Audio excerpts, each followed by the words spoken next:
Welcome to the Slop Temple. We pray this video helps.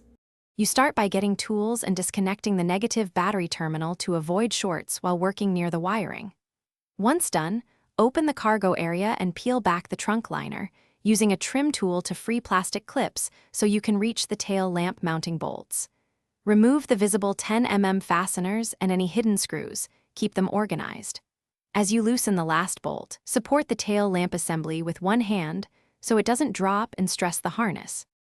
Once the assembly is pulled outward, inspect the wiring. Depress the connector tab and unplug it, and twist each bulb socket counterclockwise to remove bulbs if replacing bulbs only. If replacing the full assembly, remove the harness clip from the old housing and transfer it to the new one, or plug the new connector in directly. Make sure the rubber gasket seats flush and alignment tabs engage. This prevents water ingress and ensures proper fit. Keep motion steady to avoid scratching paint.